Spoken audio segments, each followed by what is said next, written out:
เนาะพี่น้องเอ้ยซื้อรถ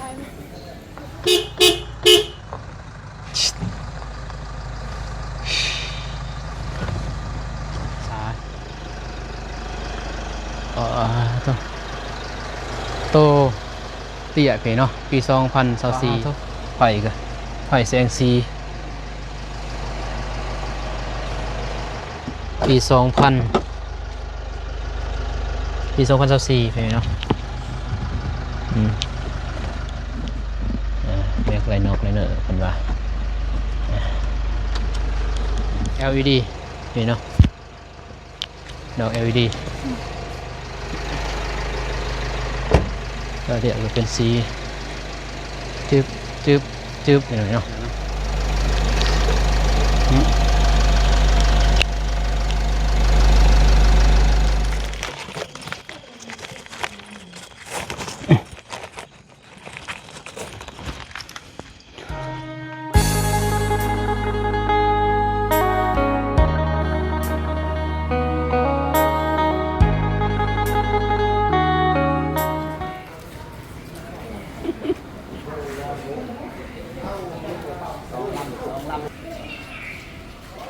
พี่น้องเอ้ยซื้อรถ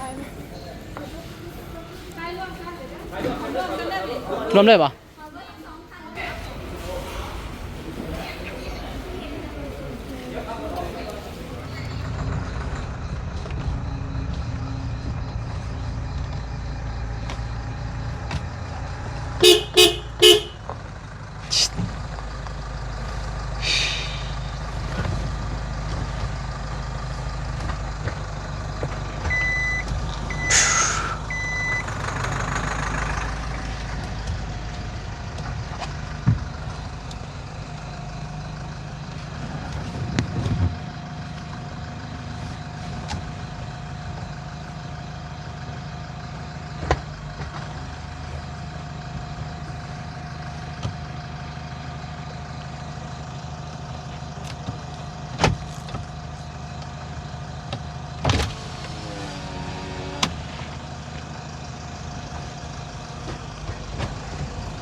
จนเมื่อยพี่น้องเอ้ยตัวมาแต่ซี่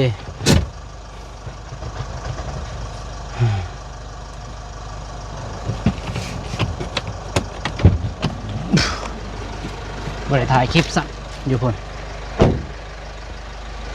บริคำแล้วไงเนาะออกรถใหม่พี่น้องเอ้ยเนาะโอ้กราบทักทายสบายดีสวัสดีเด้อพ่อแม่พี่น้องเมื่อสุขสุขคนก็ยินดีต้อนรับเข้าสู่ซองวันลงเพลงเลยเนาะตอนเว้นบริทายมาคำเพลงเนาะตอนสื่อกันเฮ้ยยังไงมีแต่มือได้ชิทายให้พ่อแม่พี่น้องเบิ่งสื่อรถไม้เพลงเนาะของขวัญก่อนออกพรรษาโตเตี้ยเพเนาะปี2024แต่ก็สูงในนึงแต่เป็นตัวเตี้ยเด้อเพียงเด้อเนาะหนังสือตัวสูงโอ้แพงเห็นไหมเนาะก็เลยซื้อตัวเตี้ยเอาตัวสูงแพงนี่แต่ยังไม่ทันนั่นเห็นเนาะมันเห็ดป่ายยังท่านยิงป่ายรุ่น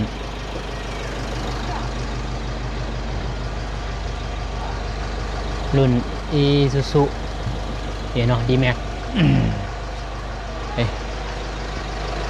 อีซูดีแม็กทางในเห็นไหมเนาะตอนเรียนบริทาย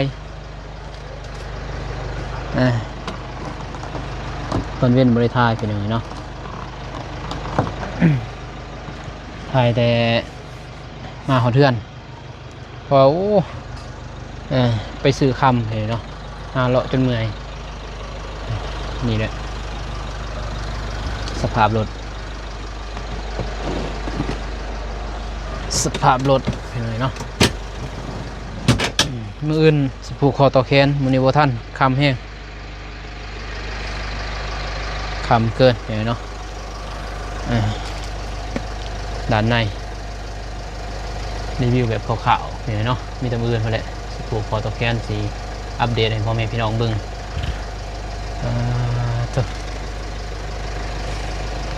4 ประตู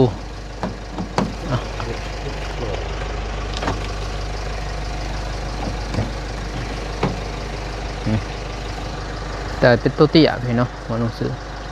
ตัวสูงแพงตัวสูงสิแพงใส่สามได้ยี่บ่ตัวสามใส่4พี่เนาะนี่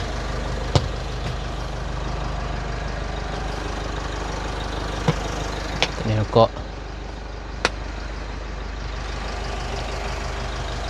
ด้านในพี่เนาะว้าเท่าไฟกันไฟแสงสีนี่แหละเห็นเนาะสบายดีน้องตาสวัสดีเด้อพ่อแม่พี่น้องมาสู่ทุกคนพังลาวพังไทยต่างประเทศก็ขอสวัสดีเด้อสู่สองพ่อแล้วตาคือเก่าคือเดิมเด้อจะได้งามบ่งามแต่ไฟข้างหน้าแต่ไฟให้งามจุดโตจุดสั่นเลยเนาะครั้งหนึ่งในชีวิตบุคิดว่าสีมาได้เลยเนาะรถดีใจแห้งในใจก็จะได้ตัวสูงเลยเนาะแต่ว่างบบ่พองบเงินบ่พอตัวสูงกับ660ละเลยเนาะแต่ว่า60 ล้านมันถึงเงินกีบกับเงินบาทกับประมาณ900,000 ปลายพี่เนาะ900,000 ปลายตัวงบตัวสูงเลยอีซูปี2023พี่เนาะตัวนี้24รับสัน24แต่ว่าตัวเตี้ยพี่เนาะเตี้ยแต่ว่าเราต้องใส่ขอบสูงแน่พี่เนาะตัวนี้ย่างใหม่ได้พี่น้องตัวให้ย่างใหม่ด้วยย่างใหม่ขอบ16พี่เนาะขอบตัวนี้แต่ว่าในแม็กนี่จักเท่าไรแม็ก16บ่จักพี่น้องเนาะแต่ว่าขอบย่างนี่16ใส่ขอบใหญ่คือสิได้อยู่พี่นี่เนาะสูงอีกนิดนึงคือสิได้อยู่พี่เนาะเปื่อนหมดฝนตกมาหอด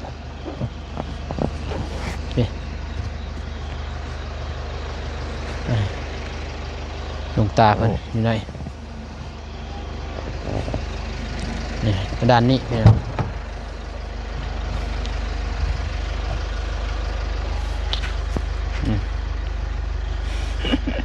มันตัวรถตัวนี้มันโบเมนโมเมนต์ไปเพราะมันคือเป็นอะไรค่ะเรื่องนี้เป็นจะได้แพนังเลยเนาะเป็นยิบหายเป็นนังมัดเปิดใส่ไม้มัดเราน้องเบิ่งรถบ่เป็นอะไรไปเนาะว่าสิรอทาบ่เตียงมาแต่ยันเงินบ่อยู่เนาะยันบ่เตียงเพิ่นมายันเงินหมดไปก่อนเนาะ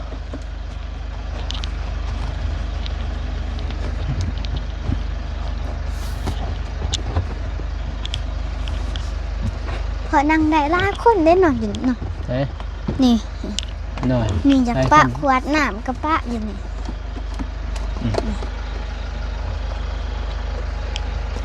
เฮ้ได้ค่ะการปะแต่เป็นตัวเตี้ยเห็นเนาะนี่ตัวเตี้ยปี2024เห็นเนาะปี2024รถ มีแตะบืนมาแหละสิไปวัดไปหน่อยเนาะเขาวัดเขาให้ทางพระอาจารย์เพิ่มเจิมให้เล็กน้อยหน่อยเนาะของเครื่องตัวนี้เป็นเงินไพ่นี่เงินไพ่ปะ บ่ฮู้ แม่บ่จ๊ะ โอ้ตัวนี้ปะขวดน้ำได้ เพราะว่าตัวนี้ใหญ่พ่วงเด้อพี่น้องเด้อเนาะโมเมนต์สายเดิมมาโนซื้อสายเดิมสีแพงเห็นเนาะ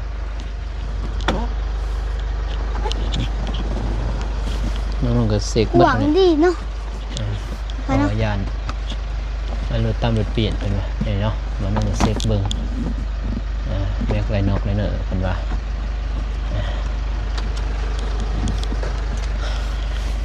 แต่ก็ขี่มาน้องขับมากก็นิ่มเห็นเนาะ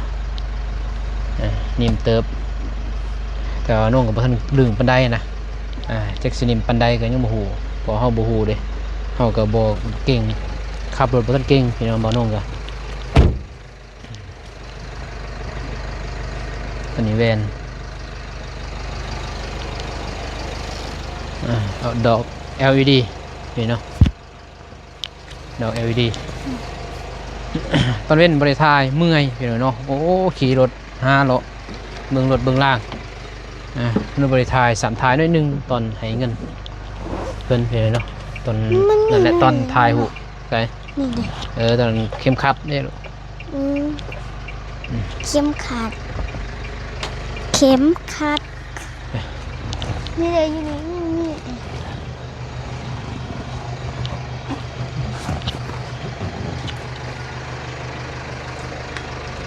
ตาเหลียวนี่เนาะ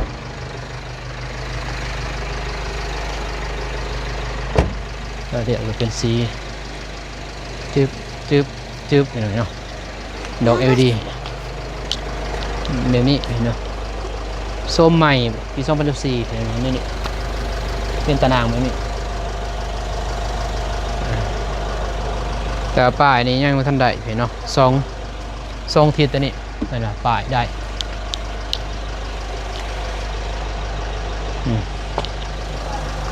แม็ก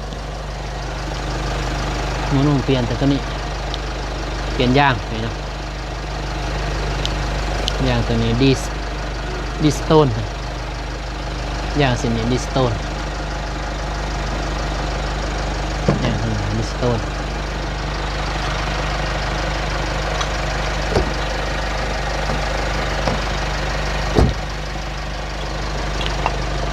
เรือมันยังใหม่นะพี่เนาะจักรยัง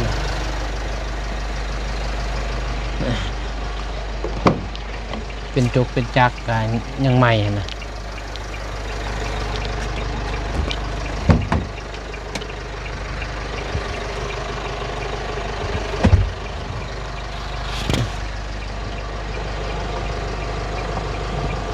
ยังต้นนั่นจ้ะ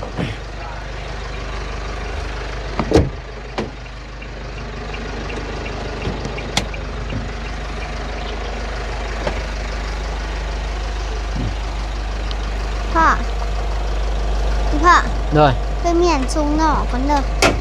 นะไปเมียนทรงหน่อคนเด้อเมียนทรงหน่อเด้ออาจับได้พอเลย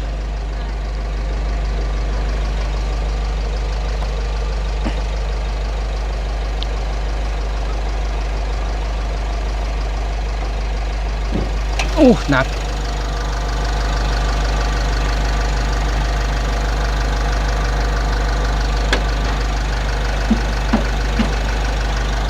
มาเลยเบิ่งจักเห็นแล้วเนาะ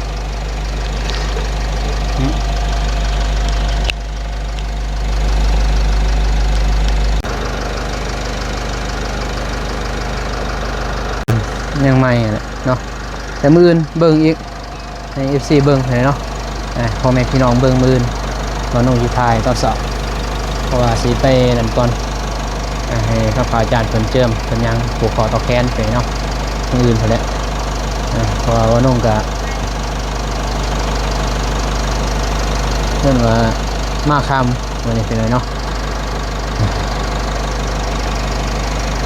บ่ได้แจ้ง FC ล่วงหน้าเป็นยังไงเนาะ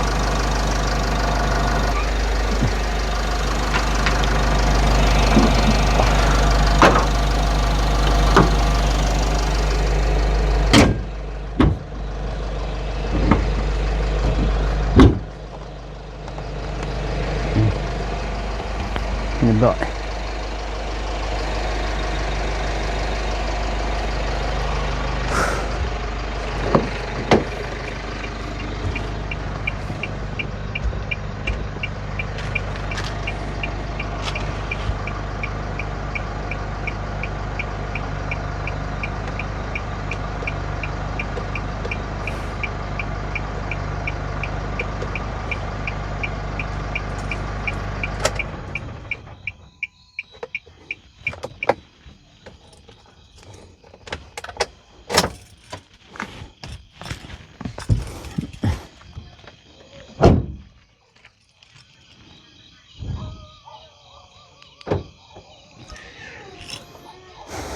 ที่ปลูกไว้ก่อนเป็นยังไงเนาะ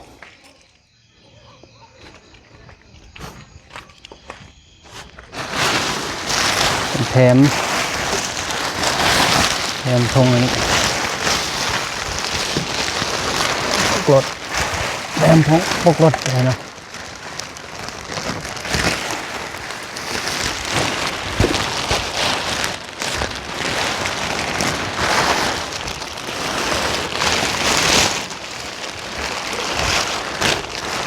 ไม่ได้เป็น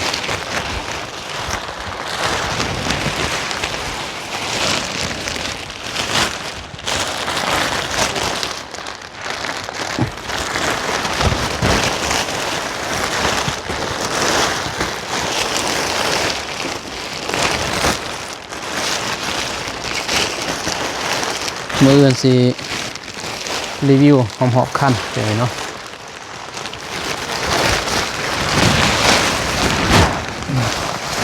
พอดีมาเหาะไม่ได้เลยกำลังมาเหาะ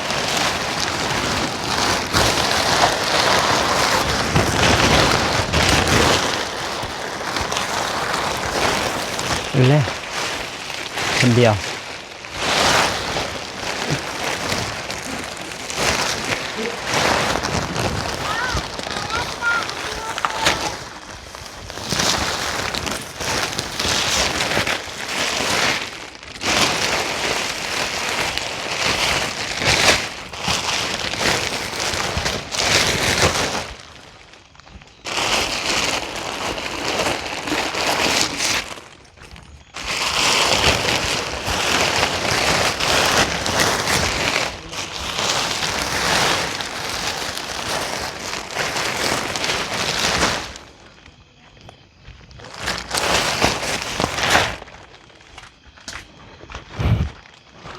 ขับรถเมื่อยเลยเห็นไหมมาเลยนอนบ่อเตียงครับ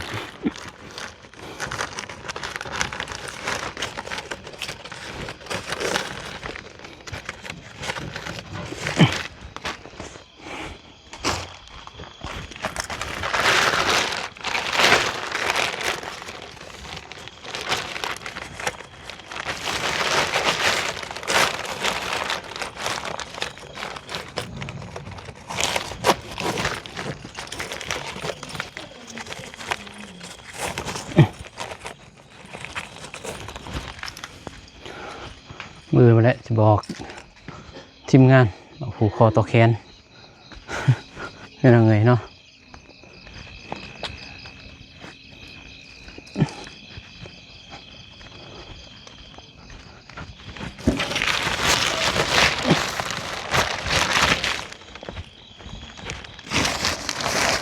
ตะวีดวันสิรอทางบ่อเตี้ยงเพื่อนมาแต่ว่ายังด้นพี่น้อยเนาะบ้านน้องก็ยั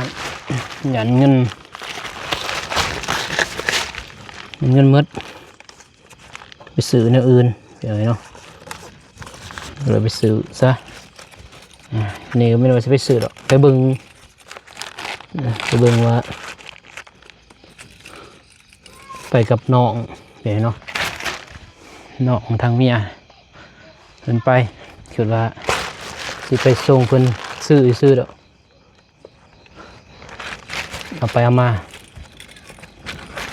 พิ่นก็ซื้อไปหน่อยเนาะก็เลยว่าเพิ่นว่าเอาเลยลุงเพิ่นว่าก็เลยเอาเลยซะพี่น้องเนาะ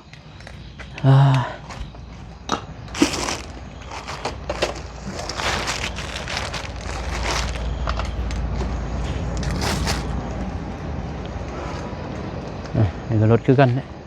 ตัวเตี้ยคือกันเดี๋ยวเนาะรถตัวนั้นกันโอเคมีแต่อื่นมาน้องซีอัปเดตให้พ่อแม่พี่น้องเบิ่งพี่เนาะอีกครั้งตอนเสาร์ไปให้พระอาจารย์เพิ่นเจิมสุดรถพี่เนาะอื่นไปท่านอาบน้ำเห็นไหมเนาะ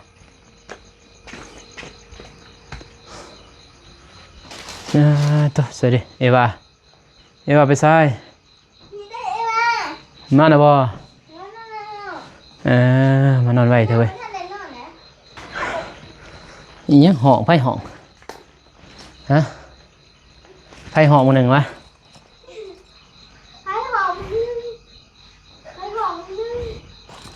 ไผห้องมื้อหนึงเว้ยนั่น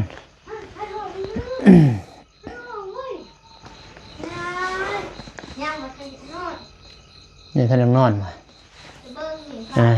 พี่น้องเลยเอวาสบายดีไปลุงลูกสบายดีไปลุงอ่ะเบิ้งสบายดีไปลุงอ่ะเบิ้งเลยสบายดีเลยฮะสบายดีไปลุงดิปากนำในเป็นเลยบอกนำปลาลุงบ่สบายดีไปลุงเหรอสบายดีลูกสบายดีไปลุงสบายดีไปลุงอันนี้ไปลุงพี่น้องเนาะโอเคพี่น้องเนาะมานี่ได้แล้วบ่เห็นดอกพอถ่ายแต่เพียงหน้าอึกนี่ซื่อทำความรู้สึกของเมียเดี๋ยวเนาะปวดเพิ่นอย่าน้องๆติอย่าน้องไว้น้องสิให้เจ้าน้องนะ สบายดีเด้อ FC ทุกท่านนะ โดย น้องกับก็มาสบายดีเด้อ เป็นจังได๋ตื่นเต้น ตื่นเต้นแน่ว่าจะบ่ถือ เป็นยังไงเนาะมาคำเจ็บหัวไปหาโลรถโอ้ อาบน้ำเด้อ ยังเพิ่นอาบบ่น้องขับรถขับล่างอีกขี่ไปขี่มาลูกเย็ดน้องเด้อสิให้จังได๋ ขึ้น ไปซื้อรถไปเนาะบ่น้องก็ มาถ่ายคลิปมัน บ่ได้ท่าเจ็บหัว อากาศร้อนนี่ โอ้ ร้อนดีเลย ถึงว่าเฮาแล่นไปแล่นไปเนาะ แม่น แล้วก็บ่น้องเจ็บหัวบ่เป็นสิถ่ายไปเลยเนาะมันร้อนแรงขนาดปากเซแล้วบ่น้องขับรถอีกถือรถน้องไปคงบ่ขอบใจทางน้องเพิ่นนั่นแหละที่ให้ยืมรถไปเนาะไปซื้อรถไปเนาะในชีวิต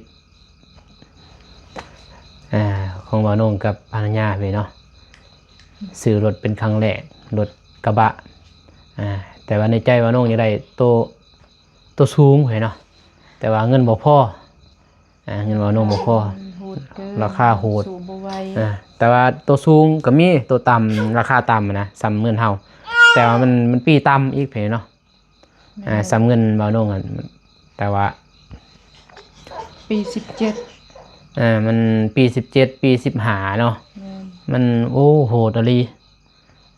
แต่ปี24นี่ยังเบิ่งโตปี22ที่ว่าน้องเบิ่งอิดล่ะตัวสูงไปเนาะแต่ว่ามันไปหมดอ่ะนะแล้วก็เบาเตียงเพิ่นก็หาให้อยู่แถวเพิ่นก็มันหาบ่ทันเนาะมันจ่อเด้ เฮาอยากได้จะจ่อนะฮะ ก็ เนี่ย อยากได้ไว้ แบบตั้งเฮาก็ ปีดอกเฮา บ่แม่นอยากได้ไว้แต่ว่าเฮาย่านเงินเด้พอปาเงินปาคำเฮาก็บ่ฮู้เนาะแบบเฮาคนบ่มีอ่ะนะเฮาย่านน่ะนะย่านไปหมด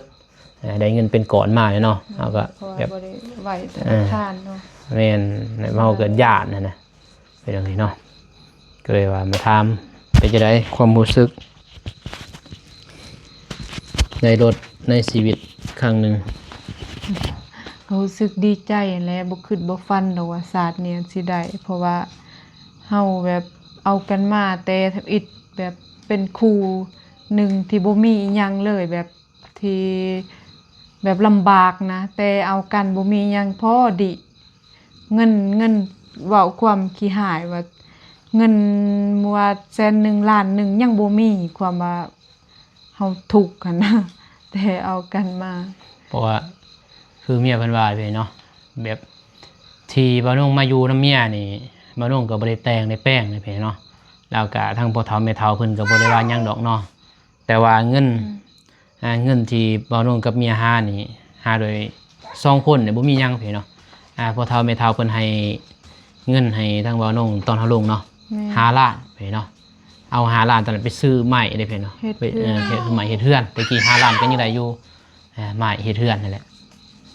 เฮ็ดซ้ำกระตูบ นั่นแหละเนาะบ่นงเฮ็ดหานบน ไม่ บนไว้รถจักรนั่นเซาก็ไปเอาน้ำพอไปเนาะเซาบ่ได้ให้เงิน เซาเฮือนไปเอาน้ำเหล้าแหละเราสิเฮ็ดเหล้าเซาตอนแต่ว่านุ่งก็ขอเพิ่นเลยเอามาเลยไปเนาะบ่มีเซาเฮ็ดเฮือนแต่ว่าซื้อเซาซื้อหยังบ่พอดอกเนาะเงิน5 ล้าน บ่ เนาะ พอดอก ไม่เท่า ซื้อแผ่นเรียบเอา แม่เฒ่าเพิ่นได้ไปเนาะเอาให้บ่ที่บ่นงกับเมียลงทำอิฐไปเนาะก็บ่ประมาทเพิ่นแล้วก็เพิ่นเอาให้ดินตัวนี้ไปเนาะดินบนอยู่นี่เพิ่นให้ไปเนาะให้พี่ตัวนี้ให้บ่นงกับเมียทางบ่ทำแม่เฒ่าเพิ่นก็ดีไปเนาะดีสุดๆนั่นแหละที่บ่นงเคยสัมผัสดีพอสำแม่แท้ๆบ่นงไปเนาะแต่พอแม่แท้บ่นงก็บ่มีคือกันแต่ทางแม่เฒ่าก็บ่มีคือกันไปเนาะเพิ่นก็อยากให้รวยเต่าในบัดนี้เพิ่นก็ให้สวนเนาะสวนบ่แม่นเป็นต้นออกไปเนาะถือว่าแบ่งให้นิดนึงบ่แม่นต้นได้เนาะคันต้นมันสิหลายคันต้นมันสิหลายเนาะอันนี้มันบ่หลายซุนเกินว่า20คูณ40เนาะแม่น20คูณ40 50นี่แหละส่วนที่เพิ่นแบ่งให้ก็ได้อยู่ปีนึงแรกๆบ่นงกับเมียเก็บได้อยู่1.5 ล้านแม่นบ่3 ล้าน 3 ล้านบ่3 ล้านแม่นเนาะ3 ล้านกีบได้3 ล้านกีบก็แพงบ่สำหรับบ่นงกับเมียก็ถือว่าหลายแล้วสำหรับเพิ่นเนาะแล้วก็เอาเงินตอนนั้นมาซื้อเครื่องซื้อของ ดีใจแล้วเฮาบ่เคยมีเด้ตอน บ่เคยดอกเอากันนี่แหละไปหาขุดจะรอจะแลเนี่ยบ่เราใส่บ่เตียงก็จนบนหน้าเสื้อนะเพิ่นไปขุดจะรอ ว่าบ่มี นี่ใส่แผ่นเพิดให้ลูกก็ไปซื้อแผ่นเพิดหยังก็ขุดจะรอเก็บผักไอ้เนาะรับจ้างไปขุดหน่อไม้หน่อตอนั่นแหละเฮ็ดโอ้ซอปิไปเนาะความทุกข์ตอนนั้นสองผัวเมีย3สิได้เฮือนหลังนี้ก็เฮ็ดส่วนมัน เฮ็ดสวนมัน 3 ปีเนาะบ่าวนุ่งแบกนี่แหละบ่าวนุ่งก็เจ็บแข้งเจ็บขาแบกขึ้นคอยแต่ก็ดีทั้งน้องนุ่งทั้งน้องนุ่งทั้งเบามิกเบานั่นเนาะเพิ่นก็ซอยพี่เนาะทั้งเบาสายตอนนั้นเพิ่นยังไปซอยน้องยังน้องสาวบ่าวนุ่งพี่เนาะแล้วก็น้องเคยเพิ่นไปซอยเนาะ น้องนุ่งทั้งสองฝ่าย แล้วก็ทางนี้ก็เพิ่นไปซอยเนาะทางน้องเมียบ่าวนุ่งก็ไปซอยก็บ่ประมาทเพิ่นตอนนั้นจังได๋เฮือนหลังนี้ไปเนาะบ่าวนุ่งก็แล้วก็เฮ็ดเวียกงานดอกกันจีนอุ้มน้องติอุ้มน้องตะไว้อุ้มก่อนไว้ลูกอุ้มก่อนไว้เสียงดังนี่บ่ได้เด้AIเด้พี่น้องเนาะดีใจแหละมีแต่มื้ออื่นเนาะไปผูกคอตะแคนไปเนาะมื้ออื่นแหละสิผูกคอตะแคนแล้วก็สิเฮ็ดน้ำรถนั่นแหละก็มื้อนี้มันค่ำมันค่ำเลยเนาะ ถ่ายอยู่เฮือนแล้วผูกแขนก่อน ไปสูดน้ำรถก่อนแล้วติจะมาผูกแขนก็แล้วไปสบายดีหน่อยนะไปเบิ่งลูกได้เพิ่นซอญาติอยู่มีแต่มื้ออื่นพุ่นแหละสิเว้าละเอียดกัน โอเคไปเนาะแต่คลิปนี้มาลงก็สิจบคลิปเพียงก่อนพอไปเลยเนาะก็มีแต่ขอบใจเนาะขอบคุณทางผู้ใหญ่และ FC ทุกท่านพี่เนาะที่ซัพพอร์ตเบิ่งโฆษณาบ่าวนงพี่เนาะแล้วก็ติดตามบ่าวนงแล้วก็ให้กำลังใจบ่าวนงตลอดมาพี่เนาะขอบใจขอบใจขอบบุญขอบคุณพี่เนาะทางผู้ใหญ่ใจบุญหมดสุขสุขคนเด้อพี่น้องเด้อเนาะแล้วก็ FC หมดสุขสุขคนที่ติดตามบ่าวนงตลอดมาพี่เนาะบ่าวนงซื้อรถนี่ก็ถูกอยู่500พี่เนาะ545 ล้านพี่เนาะรถปี2024Isuzu D-Max พี่เนาะ Isuzu D-Max บ่าวนงซื้อปี2024ตัวเตี้ยพี่เนาะแต่มื้ออื่นบ่าวนงสิถ่ายให้พ่อแม่พี่น้องเบิ่ง